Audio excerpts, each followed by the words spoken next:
आज आपको थोड़ा सा विवरण देंगे कि ये श्राद्ध क्यों निकाले जा रहे हैं।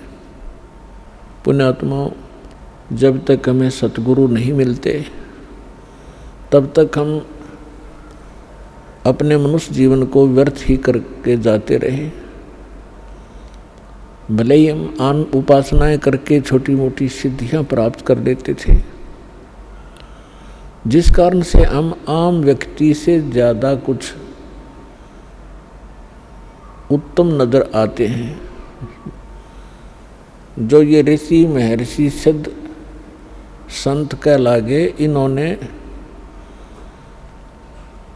काल साधना की और उससे कुछ सिद्धियां प्राप्त कर ली, और जिस कारण से हमने इनको साधु संत और महात्मा पहुंचे हुए महापुरुष मान लिया।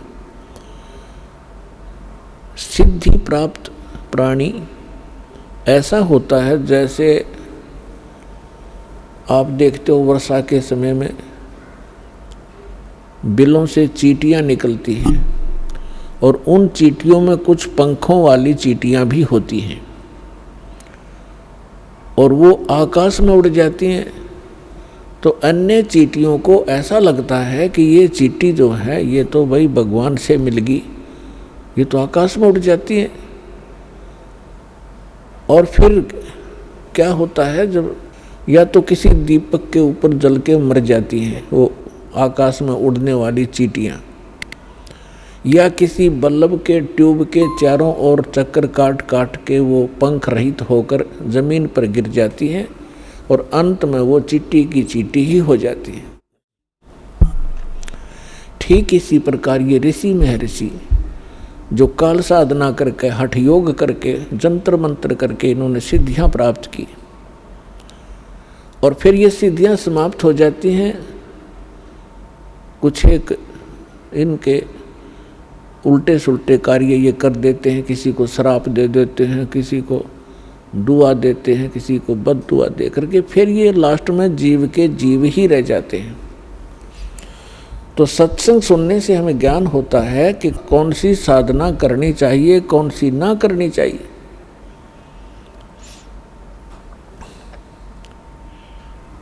आज आपको थोड़ा सा विवरण देंगे कि ये श्राद्ध क्यों निकाले जा रहे हैं। हमारे जो धर्मगुरु थे ये अज्ञानी थे एक नंबर के। इनको ना अपने सिलेबस का पता था, अपने टेक्स्ट की बुक्स का पता नहीं। पुराण, श्रीमद् भगवद गीता और वेद ये हमारे आध्यात्मिक सिलेबस है, और हमारे धर्मगुरु संस्कृत जानते थे हम, और ये संस्कृत बोला करते थे। गीता का और वेदों का मंत्र तो वही बोल देते थे, अनुवाद अपने हिसाब से गलत करते थे, जिस कारण से हमारे अंदर भ्रम बना रहा कि ये बड़े विद्वान हैं, संस्कृत भाषा जानते हैं, इन्होंने सदग्रंथों को ठीक ठीक जाना होगा। इन्होंने अपना भट्ठा बैठाया और साथ में हमारे पूर्वज भूत बनवा कर छोड़ दिए। एक मोटा सा उदाहरण देता हूँ आपको। एक समय एक रुचि ऋषि थे।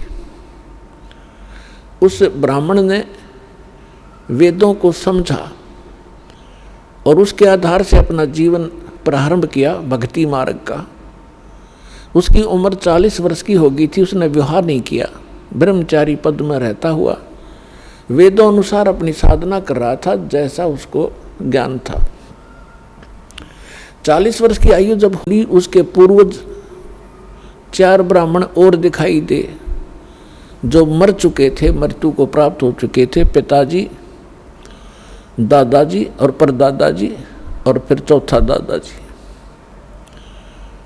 वो चारों उसको आकाश में दिखाई दी। आवाज लगाई कि बेटा रुचि, आपने विवाह क्यों नहीं किया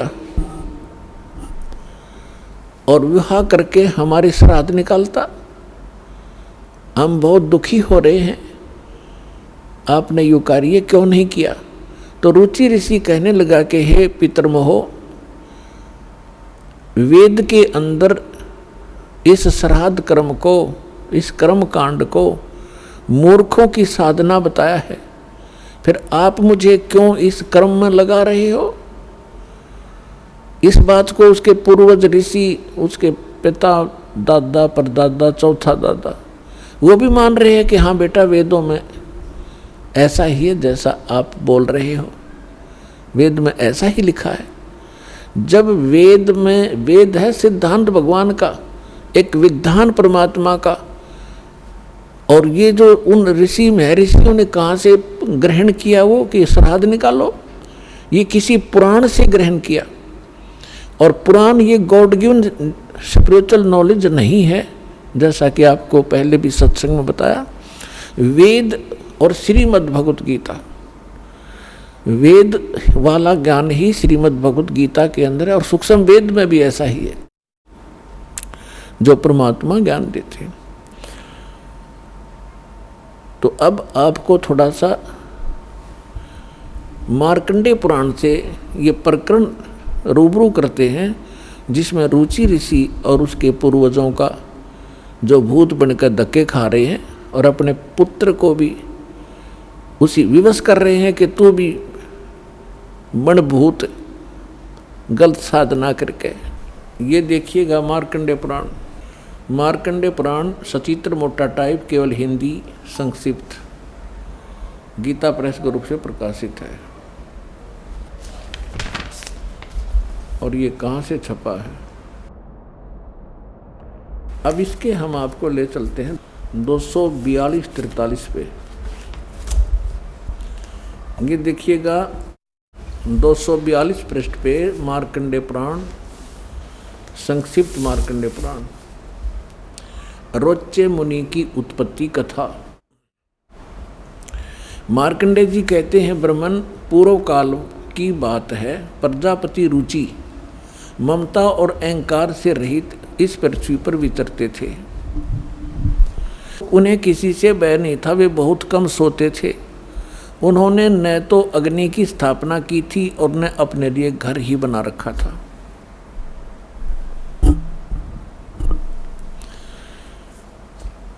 वे एक बार भोजन करते और बिना आश्रम के ही रहते थे।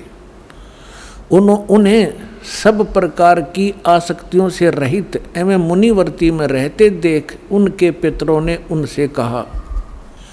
पितर बोले, बेटा ये देखो, ये भूत दिख गए इसने, ये देखो ये भूत दिखाई देंगे चारों, ये पिताजी, दादाजी और फिर दादा का पिताजी, दादा का परदादा जी, ये चारों भूत बन रहे ऋषि जी।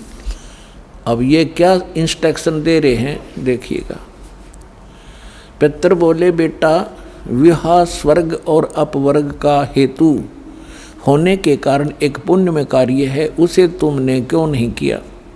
गृहस्थ पुरुष समस्त देवताओं, पितरों, ऋषियों और अतिथियों की पूजा करके पुण्य में लोकों को प्राप्त करता है। वह स्वाहा के उच्चारण से देवताओं को, श्रद्धा के शब्द से पितरों को तथा अन्नदान, बलि वैश्वदेव आदि से भूत आदि प्राणियों एवं अतिथियों को उनका भाग समर्पित करता है। बेटा हम ऐसा मानते हैं कि गृहस्थ आश्रम को स्वीकार न करने पर तुम्हें इस जीवन में क्लेश पर क्लेश उठाना पड़ेगा और मृत्यु के बाद और दूसरे जन्म में भी क्लेश ही भोगने पड़ेंगे। अब रुचि ऋषि कहता, पितृगण परिग्रह मात्र ही अत्यंत दुख एवं पाप का कारण होता है और तथा उससे मनुष्य की अधोगति होती है। यही सोचकर मैंने पहले स्त्री संग्रह नहीं किया। अब हम ज़्यादा ना पढ़कर आपको अपने काम की बात पढ़ावांगे। पितर बोले, बेटा जितेंद्रिय होकर आत्मा का प्रक्षालन करना उचित ही है। तुम जिस पर चल रहे हो वह मोक्ष मार्ग है। रुचि ने पूछा, पितामहो वेद में कर्म मार्ग को किसको, जो इसने अभी बताया था कि इन्होंने बताया था इन पितरों ने कि गृहस्थ पुरुष समस्त देवताओं, पितरों, ऋषियों और अतिथियों की पूजा करके पुण्य में लोकों को प्राप्त करता है। वह स्वाहा के उच्चारण से देवताओं को,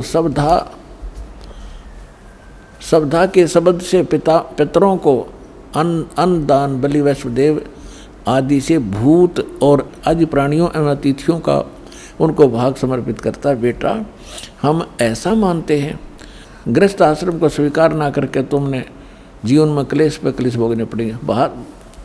भावार्थ है कि जो तुम ये श्राद्ध श्रुद्ध ना निकालता, ये निकाल है। अच्छा यूँ क्या कह रहा है फिर?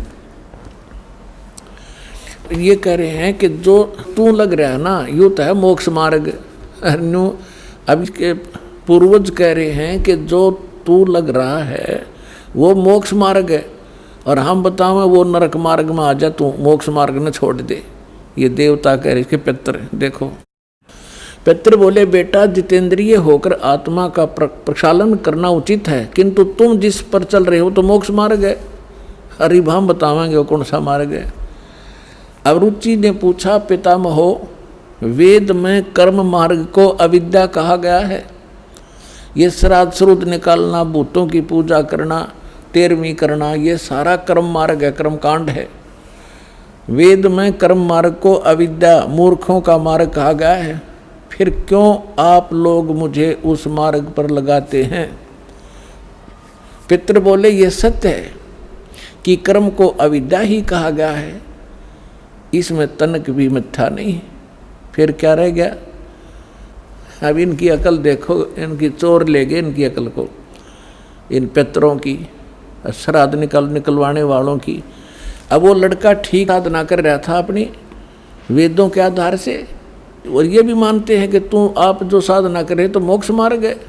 और यूँ क्या हमारे वाले माजा तू कुएं में गिर पितर बने। और ये कह रहा है कि रुचि कह रहा है कि ये तो जो वेद में इसको मूर्खों की पूजा बताया है, अविद्या क्या है, और खुद भी मानते हैं हाँ ये बात तो सही है, इसमें कोई मिथ्या नहीं। फिर टट्टू रह गया, थोड़ा शर रह गया। क्या रहेगा? जो वेद में रिजेक्ट कर दिया कि साधना नहीं करनी चाहिए, पितृ पूजा, भूत पूजा। अब कहने का भाव ये है कि इन्होंने इस रुचि को डरा धमका के, अटबट सुना के, अब जिसके पहले वाले 4 दादे परदादे पिताजी दिखाई दे जा, ये तो खैर बुद्धिमान व्यक्ति था, थोड़ा बहुत इसने तो अपना तर्क दे भी दिया। और आपको कोई 4 दादे दिख जाए तो जब समर्पण कर दो, बोलो जी के को वही कर दूंगा। तो हमने इन दादों के चक्कर में ही पड़ा नहीं। कई भक्त कहते हैं कि भाई जैसे अपने पूर्वज दिखाई दे जा, पिताजी दिखाई दे जा, और वो कहे कि मेरे श्राद्ध निकलवा दो, तो कैसे मना किया जा सकता है? पुण्यात्माओं, तर्क के साथ विवेक से चलना पड़ेगा हमने। वो तो कुएं में गिर गए, अरे वो कह काजा बेटा तू भी गिर जा इस कुएं में, बुद्धिमान तो पड़े नहीं। बुद्धिमान का कर्तव्य बनता है कुएं में गिरे हुए व्यक्ति को भी निकालने की चेष्टा करे, कोई ऐसा साधन खोजे, उसमें रस्सा फांस दे। तब उसने कहा आप भी पकड़ दो और बाहर आ जाओ, आपकी भी जान बचाए, मुझे क्यों मरवा रहे हो पिताजी? तो बुद्धिमता इसमें होती है। अब कुएं में गिरे हुए व्यक्ति को निकालना चाहिए, ना कि भावुकता में छलांग लगा दे, दोनों मर गए फिरता है।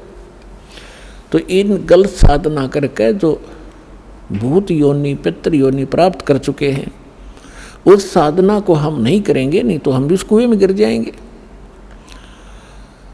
अपने आत्मा श्रीमद् भगवत गीता में क्या बताया है? श्रीमद् भगवत गीता अध्याय नंबर 9 के श्लोक नंबर 25 में कहा है कि जो देवताओं की पूजा करते हैं देवताओं को प्राप्त होते हैं, और जो पितरों की पूजा करते हैं पितरों को प्राप्त होंगे, पितर बन जाएंगे। और भूतों की पूजा करने वाले भूतों को प्राप्त होंगे, वह भूतों वाले ग्रुप में चले जाएंगे भूत बन के। और गीता ज्ञानदाता कहता है मेरी भक्ति करोगे मुझे प्राप्त होगे। देखिएगा ये श्रीमद् भगवत गीता, गीता प्रेस गोरखपुर से प्रकाशित है, जयदयाल गोविंद का इसके अनुवादक हैं। अध्याय नंबर 9 के श्लोक नंबर 25 को आपके रूबरू करते हैं। ये है अध्याय नंबर 9 श्रीमद् भगवत गीता और 25वां श्लोक। देवताओं को पूजने वाले देवताओं को प्राप्त होते हैं, पितरों के पूजने वाले पितरों को प्राप्त होते हैं, पितरों को प्राप्त होंगे, पितर बन के जाएंगे वे। और भूतों को प्राप्त होने वाले भूतों को प्राप्त होते हैं, मेरा पूजने वाले मुझको प्राप्त होता है। अब वो इस पवित्र श्रीमद् भगवत गीता ने भी स्पष्ट कर दिया, भूत पूजोगे तो भूत बनोगे, पितृ पूजोगे पितृ बन जाओगे, और देवताओं की पूजा करोगे देवताओं के लोक में जाकर उनके अनुचर बनोगे। और गीता ज्ञानदाता कहता मेरी पूजा करोगे मुझे प्राप्त होगे। अंडरस्टूड है। अब सूक्ष्म वेद में कहा है कि राम रमे सो राम है, देव रमे सो देव, और भूत रमे सो भूत बने, समझ देख सुर भेव। अब आपको एक छोटी सी कथा सुनाता है दास। जो हमारे सतग्रंथ हैं उनके अनुसार हम साधना करेंगे तो हम सफल होंगे। श्रीमद् भगवद गीता अध्याय नंबर 16 के श्लोक 23 और 24 में कहा कि अर्जुन, शास्त्र विधि को त्याग कर जो मनमाना आचरण करते हैं उनको न तो सुख होता है, न उनको कोई सिद्धि प्राप्त होती है, और न ही उनकी गति होती है, अर्थात यूजलेस। इससे तेरे लिए अर्जुन कर्तव्य और अकर्तव्य की अवस्था में कौन सी साधना करनी चाहिए कौन सी ना करनी चाहिए, उसके लिए सदग्रंथ यानी शास्त्र ही प्रमाण है। किसी अन्य व्यक्ति की लोक वेद पर विश्वास ना करना। अब आपको सत्संग में पहले बताया था कि सदग्रंथ कौन से हैं जिनमें वर्णित साधना हम करें वो शास्त्र अनुकूल है। पवित्र चारों वेद और पवित्र श्रीमद् भगवद गीता जो वेदों का निष्कर्ष है, और सूक्ष्म वेद जो परमात्मा ने स्वयं अपने मुख कमल से आकर यथार्थ ज्ञान दिया है।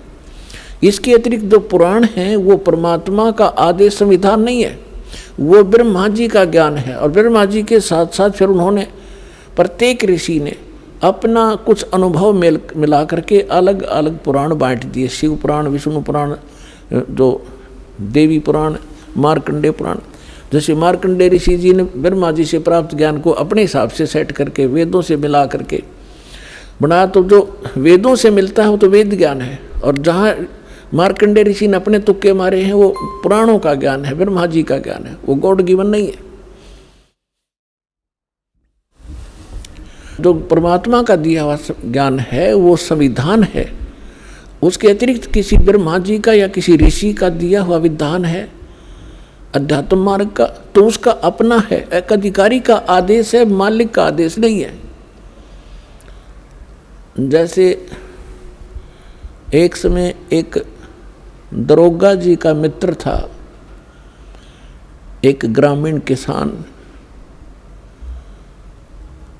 और उसने अपने मित्र दरोगा से कहा कि मेरा एक पड़ोसी है, साथ वाले मकान में रहता है एक व्यक्ति, और वो मुझे बहुत दुखी करता है, कोई समाधान बताओ। तो दरोगा जी ने कहा कि मार उसका लठ, माप देख लूँगा। अब उस व्यक्ति ने अपने मित्र दरोगा जी यानी एक अधिकारी की आज्ञा का पालन करके अपने पड़ोस वाले उस व्यक्ति के साथ झगड़ा ठान लिया और उसका लठ मार दिया। लठ मारने से उसकी मृत्यु होगी। अब उस व्यक्ति ने एक अधिकारी की आज्ञा का पालन करके राजा का विधान भंग कर दिया। राजा का विधान है कि कोई किसी की हत्या करेगा तो उसको सजाए मौत होगी। वही अधिकारी, वो SHO, अपने उस मित्र को अरेस्ट करना पड़ा उसने, और हवालात में डालना पड़ा, और फिर उसको सजाए मौत होगी। तो पुण्यात्माओं, जो वेद गीता और सूक्ष्म वेद ये है विधान परमात्मा का।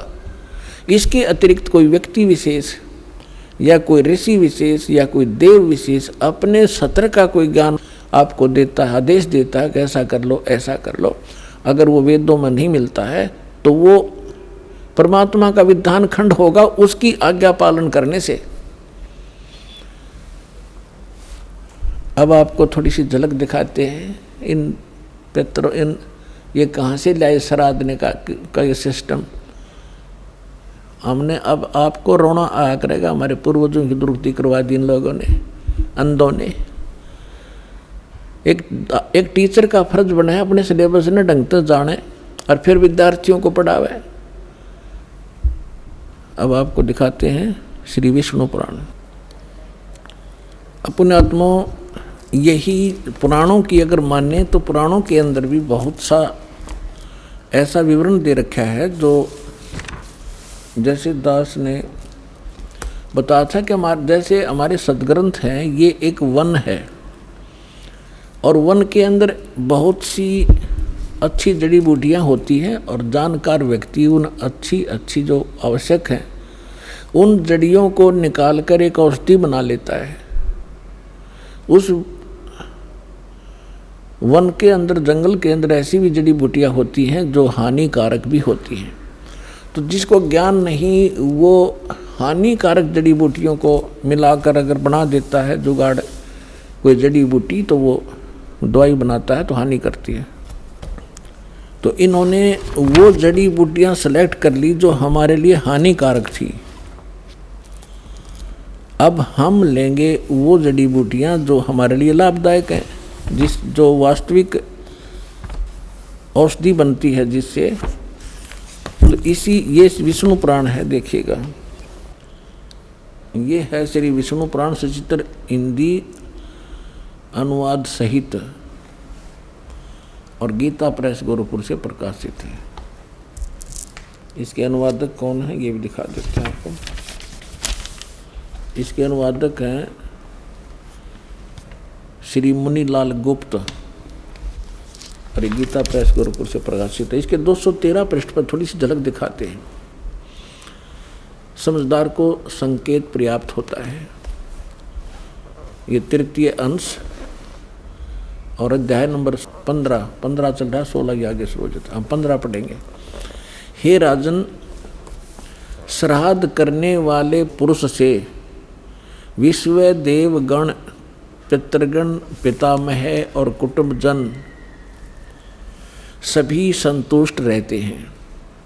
जो श्राद्ध करते हैं उनसे देवगण पितृगण पितामह कुटुंबीजन सभी संतुष्ट रहते हैं। आगे क्या कहा कि हे भूपाल, पितृगण का आधार चंद्रमा है और चंद्रमा का आधार योग है। इसलिए श्राद्ध में योगी जन को नियुक्त करना अति उत्तम है। हे राजन, यदि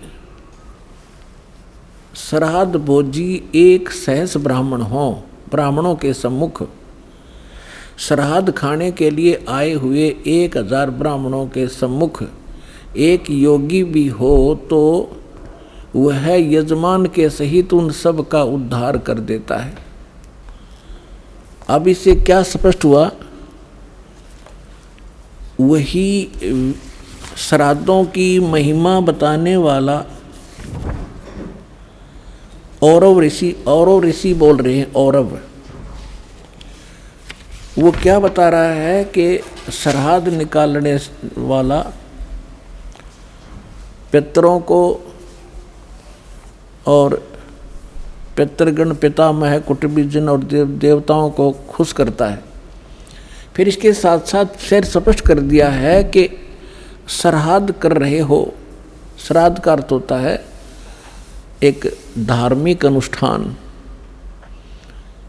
तो उसमें ये बताया कि उस धार्मिक अनुष्ठान में यदि 1000 ब्राह्मण आ रहे हों श्राद्ध जीवने वाले, उनके सामने एक योगी आ जा उनके साथ में। अब योगी का क्या अर्थ है? गीता अध्याय नंबर 2 के श्लोक नंबर 53 में कहा कि अर्जुन, जिस समय तेरी बुद्धि भिन्न भिन्न प्रकार के वचनों से विचलित ना होकर हटकर एक तत्व परमात्म तत्व ज्ञान के ऊपर आश्रित हो जाएगी, तब तो तू योग को प्राप्त होगा, तू भगत बनेगा, योगी बनेगा। तो अब यही बताया है कि योगी वो होता है जो पूर्ण परमात्मा के ज्ञान से परिचित हो, अटल ज्ञान रखता हो, सत साधना कर रहा हो। उसको भोजन कराने से कहते हैं उन पितरों का भी उद्धार हो जा, 1000 ब्राह्मणों का उद्धार हो जा जो पेट भरते फिर रहे हैं, जिनको ज्ञान कति नहीं, और यजमान का भी उद्धार हो। तो पुण्यात्माओं, दास ने आपको सबसे पहले योगी बनाया है। और यहाँ पर जो साधना होती है, 10वें दिन श्राद्ध होने लग रहे, यहाँ पर 10वें दिन समागम होते हैं। और जो भी दान पुण्य आप करते हो, ये सब योगी खाते हैं। और इनके खाने से आपके पितरों का भी उद्धार होगा जो यहाँ दान कर रहे हैं। ये तो पुराण भी बता रही है और परमात्मा भी यही बता रहे हैं कि भक्ति बीज होवे जो हंसा, तारों तास के कोत्र वंशा। अब देखिएगा, ये है विष्णु पुराण, हम पढ़ रहे थे अभी आपको,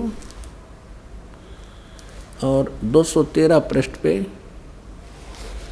3य अंश, और ये अध्याय 15 है, 16 यहाँ से शुरू होता है, इससे पहले 15 में है ये। हे राजन, और ऋषि ब्राह्मण कह रहा है कि हे राजन, श्राद्ध करने वाले पुरुष से विश्व देवगण, पितृगण, पितामह और कुटुंबीजन सभी संतुष्ट रहते हैं। हे भूपाल, पितृगण का आधार चंद्रमा है और चंद्रमा का आधार योग है, इसलिए श्राद्ध में योगी जन को नियुक्त करना अति उत्तम है। हे राजन, यदि श्राद्ध भोजी 1000 ब्राह्मण हो, सहस्र मान 1000, और ब्राह्मणों के 1000 ब्राह्मणों के सम्मुख एक योगी भी हो, तो वह यजमान के सहित उन सब का उद्धार कर देता है। एक साधे सब सधे है, सब साधे सब जावे, माली सिंचे मूल को फिर फले फूले गाय। योगी वो नहीं है जो पेट का पानी हिला के दिखा दे, ऊपर न पैर कर ले नीचे न स्वर, वो योगी नहीं है। वो तो एक प्राकृतिक चिकित्सक है वो व्यक्ति, वो संत नहीं है। योग का अर्थ होता है परमात्मा से मिलने का, योग करने का तरीका। योगी माने भक्त, साधक। तो अब आपको क्या सिद्ध हुआ कि हमारे सद्ग्रंथ वेद हैं, वेद अनुसार साधना करने से हमें हमारी शास्त्र अनुकूल साधना बनती है। और वेद और गीता दोनों एक ही हैं। और परमेश्वर ने जो ज्ञान दिया वो आपको सुबह सुना ही दिया था। रे भोली सी दुनिया, सतगुरु बिन कैसे सरिया। रे भोली सी दुनिया, सतगुरु बिन कैसे सरिया। अपने लला के बाल उतरवावे देख के चीना लग जइया, एक बकरी का बच्चा लेके उसका गला कटैया। रे भोली सी दुनिया, सतगुरु बिन कैसे सरिया। फिर काचा पाका भोजन बना के और माता धोकने गईया, और उस माता ऊपर कुत्ता मुत्ता, ओ क्यों ना मर गईया। रे भोली सी दुनिया, सतगुरु बिन कैसे सरिया। जीवित बाप के लट्ठम लट्ठा, जीवित बाप के लट्ठम लट्ठा, और मुँहे गंग पुचैया। जब आवे आसोज का महीना, फिर कौआ बाप बनैया। रे भोली सी दुनिया, सतगुरु बिन कैसे सरिया। और उन्हीं से प्राप्त ज्ञान को गरीबदास साहब जी कहते हैं कि प्रेत सला पर जा विराजे पितरों पिंड भराई, और बहुर श्राद्ध खान को आए फिर काग भय कलमाई।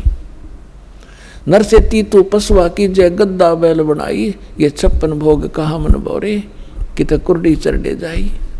फिर क्या बताते हैं, जय सतगुरु की संगत करते ये सकल कर्म कट जाई, अमरपुरी पर आसन होते जहाँ धूप ना छाई। यदि तुम सतगुरु की शरण में आ जाते, ये सारे फंड छूट जाते, ना श्राद्ध निकालने, ना पितर बनना, ना भूत बनना, और सतलोक चले जाते।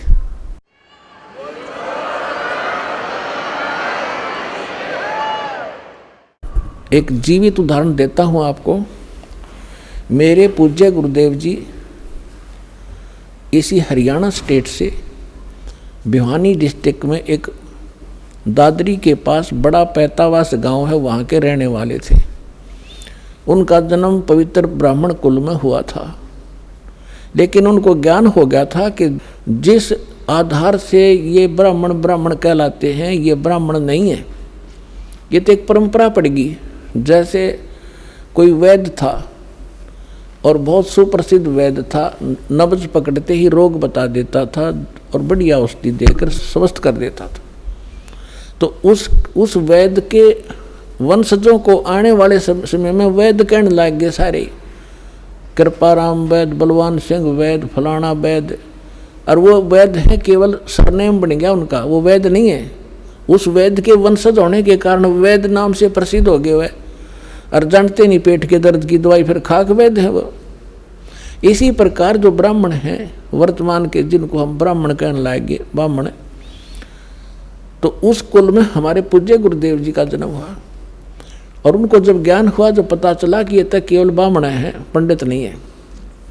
पंडित सोए जो पिंड की जाने। मेरे दादा गुरुजी थे, वो दिल्ली के अंदर छावला गांव के जाट थे, किसान। और वो हमारे जो दादा गुरुजी के जो गुरुजी थे, जो जिनके वो संपर्क में आए, उन्होंने उनको काशी विद्यापीठ में पढ़ा दिया, उस किसान के लड़के को। और फिर वो 4 विषय के आचार्य बन गए।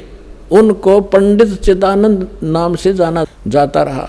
आज भी उनका खरखोदा के पास में, जिला सोनीपत हरियाणा में, एक गोपालपुर छोटा सा गांव है, उसमें उनका आश्रम है हमारे दादा गुरुजी का। उस पर बोर्ड लगा हुआ है पंडित चिदानंद आश्रम। वो जाट होकर पंडित को आए, और हमारे गुरुदेव जी ब्राह्मण थे। बोले नहीं, हम ब्राह्मण नहीं, हम संत हैं। तो कहने का भाव ये है कि मेरे पूज्य गुरुदेव जी जब 15-16 वर्ष की आयु के थे, खेतों में पशु चरा रहे थे। पहले यही काम करते थे, गौएं चराते थे अपने अपने। इनके ज़मीन भी थी, खेती भी करते थे। और हमारे जो दादा गुरुजी थे, उनके संपर्क में आ गए। इनको प्रेरणा हुई। इन्होंने सोचा कि यदि मैं घर से निकलूँगा वैसे, तो पीछे पीछे घर वाले भाग लेंगे, ये फेर लाओगे पकड़ गए। उन्होंने ऐसी सूझबूझ की। पहले वन बहुत होते थे, जंगल होते थे बड़े बड़े। इन्होंने क्या किया, एक दिन 2 कपड़े ले गए अपने, 2 ड्रेस, एक पहन गए, एक और ले गए। और शाम के समय जब पशुओं को लेकर चलने का समय हुआ, अपने साथी दूसरे ग्वालों से कहा कि आप चलो, मैं आ रहा हूँ, एक बार फ्रेश होया हूँ।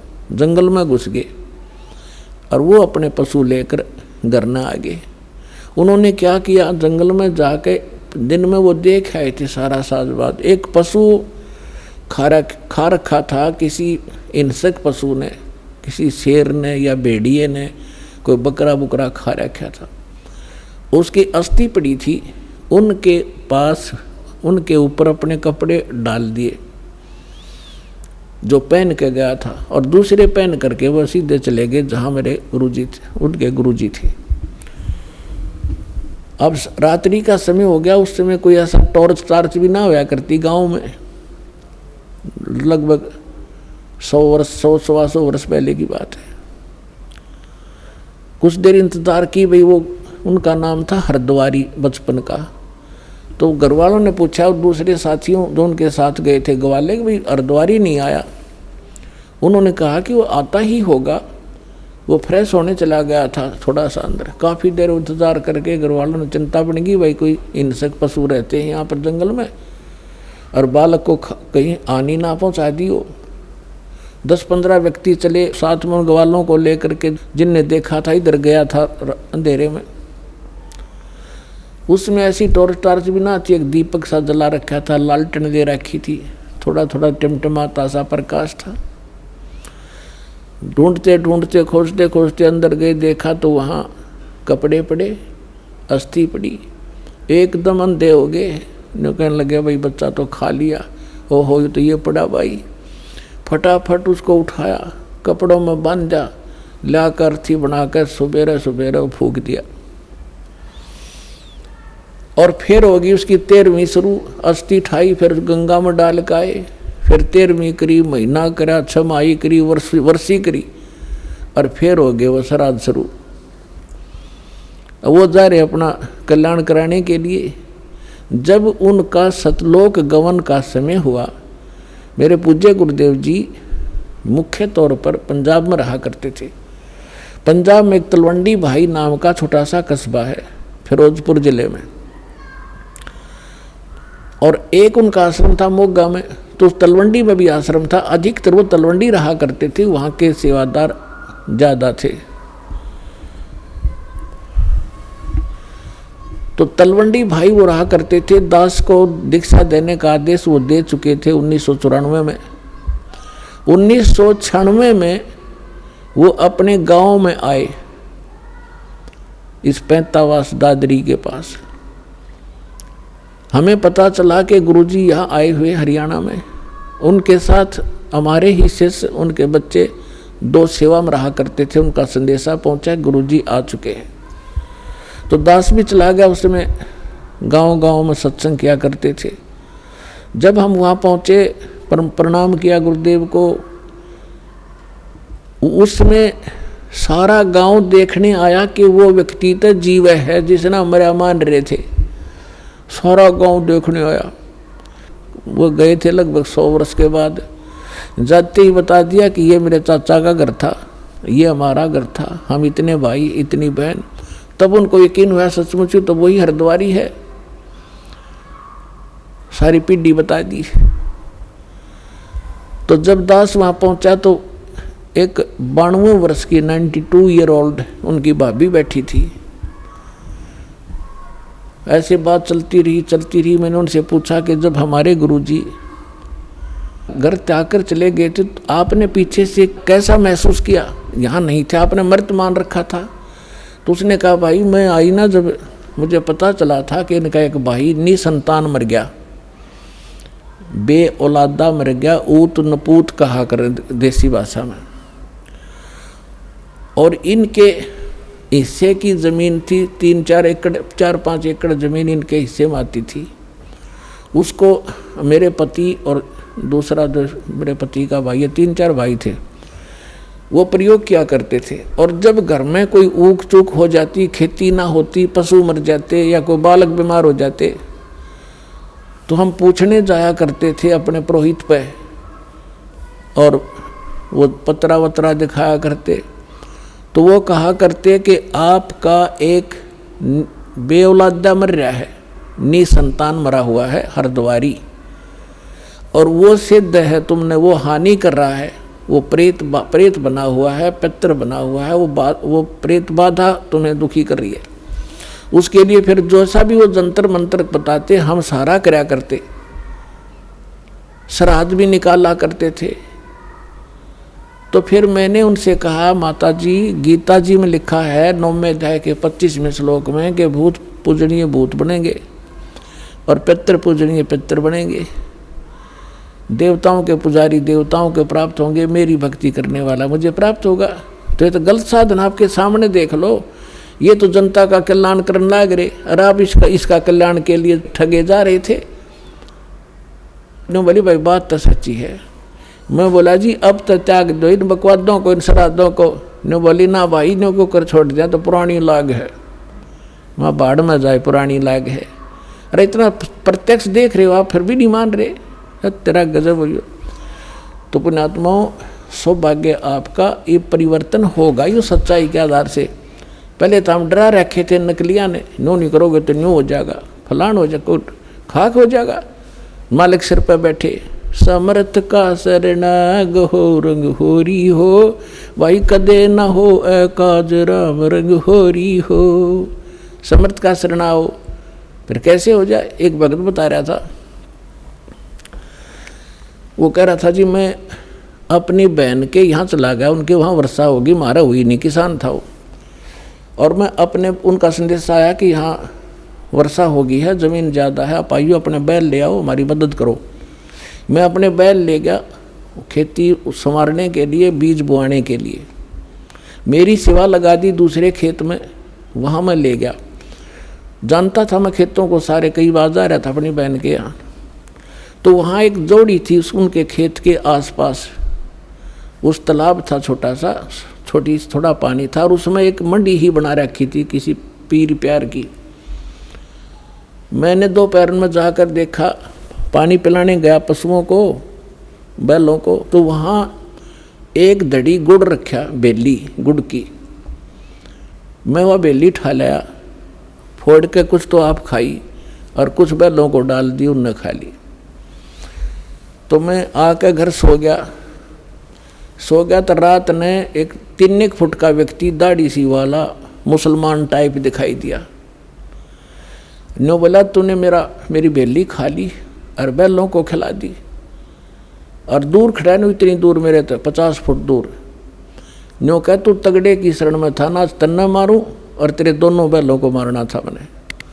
तो मेरे तो तगड़े की शरण में है, यानी समर्थ की शरण में है, मैं तेरा कुछ बिगाड़ नहीं सका। मैंने सारे अपनी कोशिश कर ली।